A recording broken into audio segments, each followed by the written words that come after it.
And we back, and we back, and we back. Hello, ladies and gentlemen. Welcome to Sauna IE. I'm your host, XO. It's your first time listening. Man, we're on to week number 2 with visuals are up. If you're watching this right now, you see the Sauna IE hat. You dig? But overall, I just want to thank everybody for tuning into the episode, tuning into the show, tuning in to Sauna IE. It's your first time listening. I bet you're wondering, what is Sauna IE?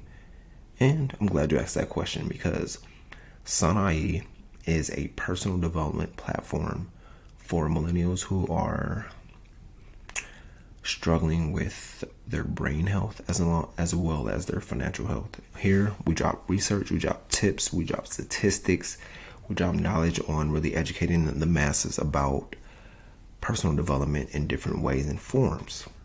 And with this episode right here, what you're going to be getting from it is emotional intelligence. And I've been reading lately, this month, I've been reading the book Emotional Intelligence 2.0. Very good book. And I just found some tips that really for you to be aware of when it comes to your emotional intelligence. I know we probably hear it a lot, but what is emotional intelligence? So we're going to get to that in this episode. But first, let me kick off the show with some quotes of the day. And my first quote is, stop replaying it in your mind and start something new. Get out of your head. We all like to live in the past. No matter what happened, all the past, the regrets, the losses, whatever it may be, we like to live there and we like to stay in there. The funny thing about our brains like to fixate on the losses versus the wins. We'll celebrate for a day when it comes to a win, but when it comes to our losses, we'll carry that on as far as whether it's grieving, whether it's a loss of a job or a loss in something that you wanted to win in. We carry that with us and we hold it within us as regret instead of letting that loss go and understanding that it's not a loss, it's a lesson. And some of the stuff that you're replaying in your head today, you just have to let it go and know that, that was something I had to learn in order for me to grow. And once we get that in our heads, like, okay, it's not a loss, it's a lesson. It's a lesson for me to grow and become the person I am today. Then we have to start replaying it in our head and start thinking about something new. Start thinking and being in the present as well as looking forward to the future. But once again, that quote is, stop replaying it in your head and start something new. Get out of your own head. And my second quote is, the key is to keep company only with people who uplift you, whose presence calls forth your best. Are the people around you, are they helping you grow, or are they keeping you in a cage? Are you in a winner's circle or a prison? And we have to ask ourselves that. It's like, yeah, we have history with people. Yeah, we love people, but are they really helping us grow into who we're meant to be? Or are they keeping us to where they want us to be? Because you may have dreams, you may have aspirations to get to the next level, and you want to I want to carry so-and-so along with me. But we have to realize that not a lot of people is going with us on our journey.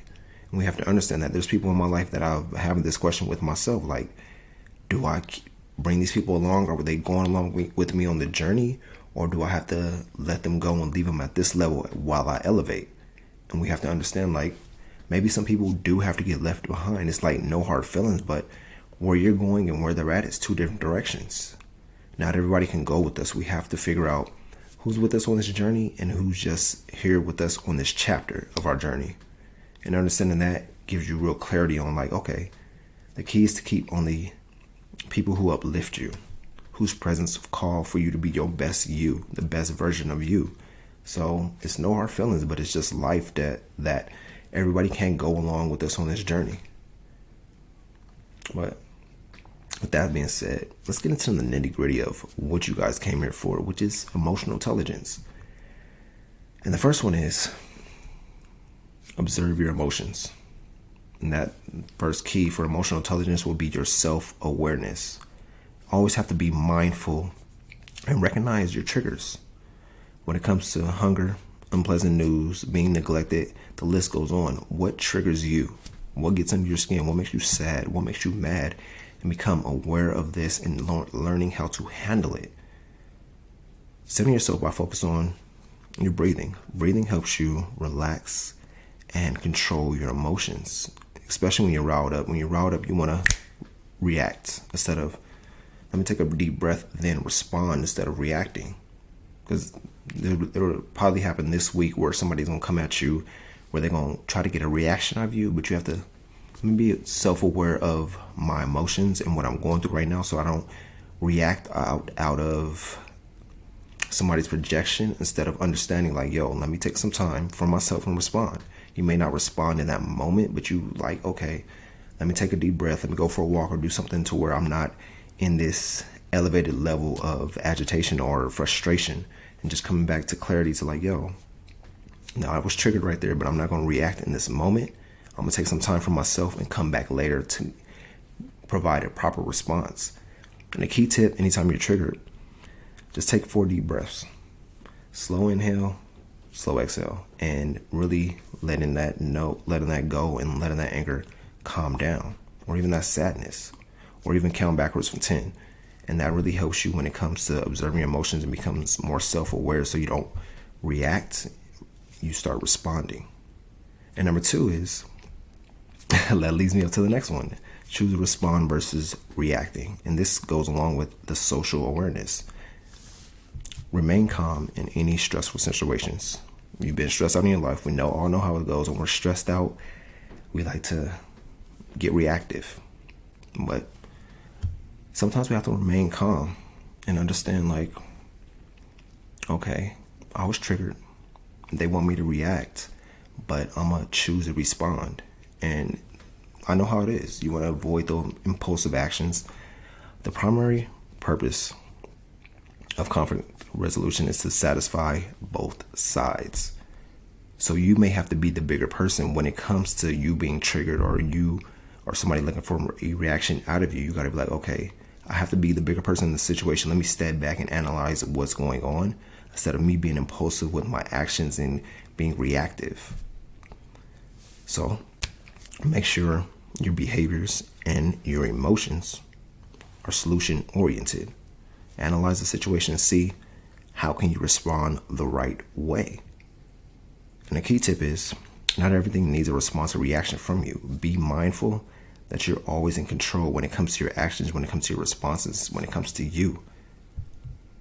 Number 3, control your emotions. This may be harder for some of us. I know it was for me, but this falls under the category of self-management.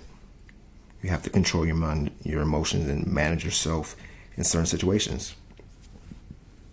Accept that you're in charge of your feelings and that you're in charge to change them anytime you want to.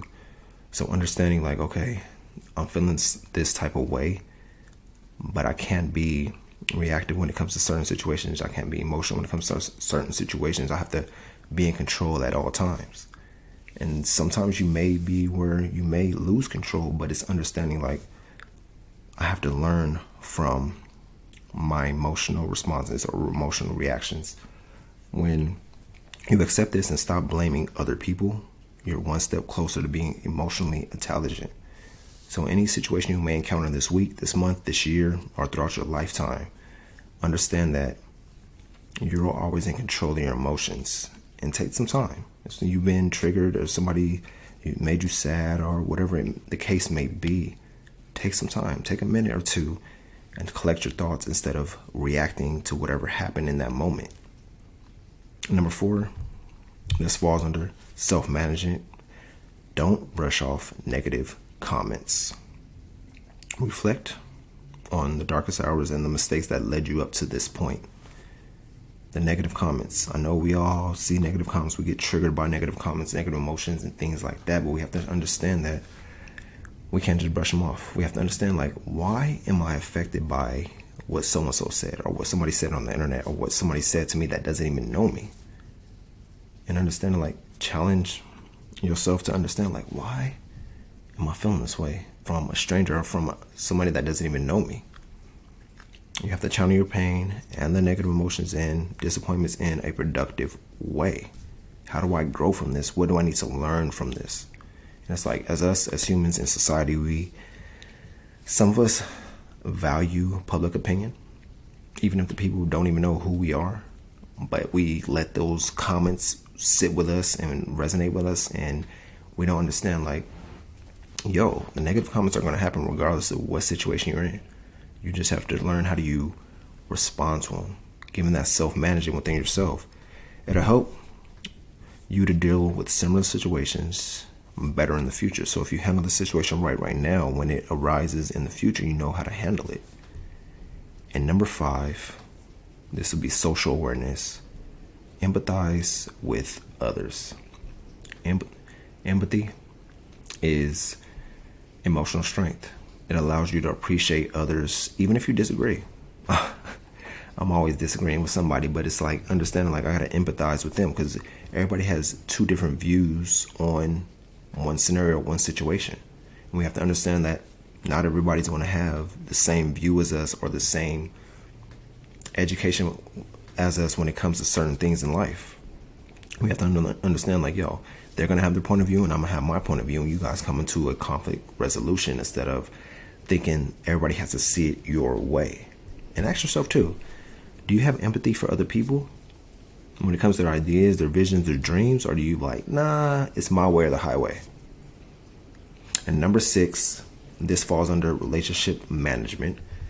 Be friendly. Make friends and accept people for who they are. I love this one because I've learned this myself, and anybody that I encounter while I'm out running errands or anything of that nature, I'm always friendly, always giving out compliments and understanding that it's not just about me. It's about other people in this world and seeing what they're going through. Being friendly with anybody that I encounter simply because you never know what's going on in people's heads. Some people may be lonely. Valentine's Day just passed, and I know some days that day hits harder for others than everyone else. So it's always being friendly when you can and just making somebody smile, giving them a compliment, ask them how their day was, see how you can help them or be that bright light in their lives, even if you're in their lives for 30 seconds. And number 7, understand where stress comes from. Knowing where your stress comes from helps you control it when it arises. Do you know what stresses you out?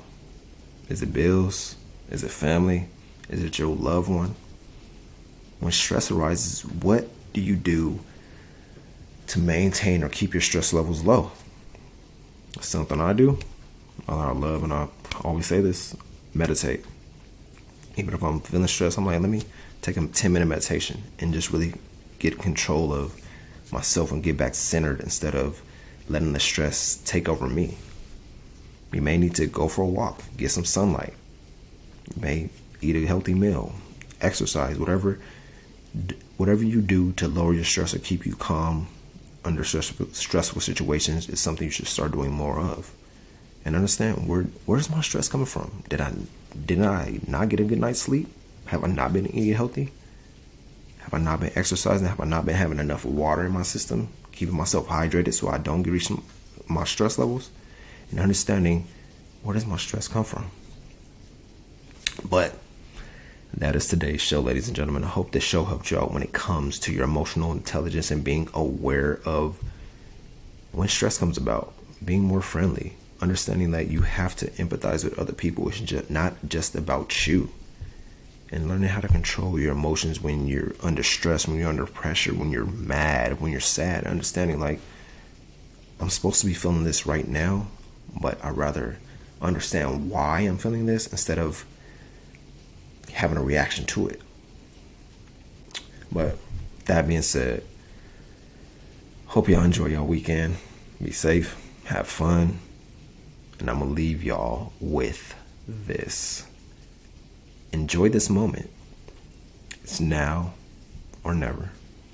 And we'll be back with Sana. E.